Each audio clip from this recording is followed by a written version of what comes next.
তো নমস্কার বন্ধুরা, চলে এসেছি আরও একটা নতুন রেসিপি নিয়ে। আজ বানাবো লোটে মাছের ঝাল।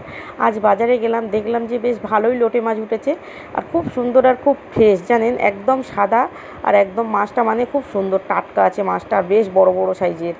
আর অন্য অন্য দিন যাই 70-80 টাকা, 100 টাকা, 120 টাকা এরকম দাম হয়, তো নেওয়া হয় না। মানে অত দাম দিয়ে লোটে মাছ কেনার কোনো প্রশ্নই ওঠে না। অন্য মাছ খাবো, লোটে মাছ কেন খাবো, তো তাই নিই না।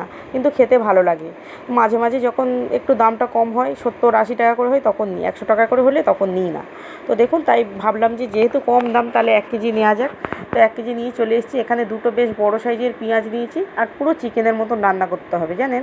তো এখানে একটা বেশ বড় সাইজের টমেটো দিয়েছি, কয়েকটা কাঁচা লঙ্কা চেলা করে দিয়ে দিয়েছি। এবারে একটু লবণ দিয়ে পেঁয়াজ আর টমেটোটাকে একটু সিদ্ধ করে নিয়ে বেশ একটু বেশি করেই আদা রসুনের পেস্টটা দিয়ে দেবো।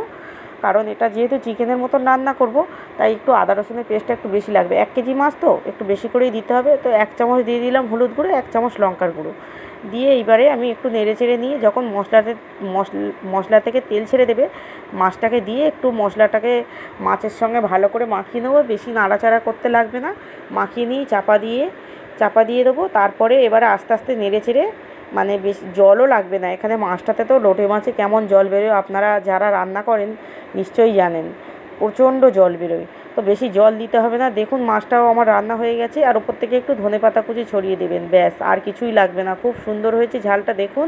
আর খুব টেস্টিও হয়েছে, জানেন। তো আপনারা এইভাবে একবার বানিয়ে দেখবেন, খুব সহজেই বানানো হয়ে যাবে। তো বাই, আবার দেখা হচ্ছে পরের ভিডিওতে।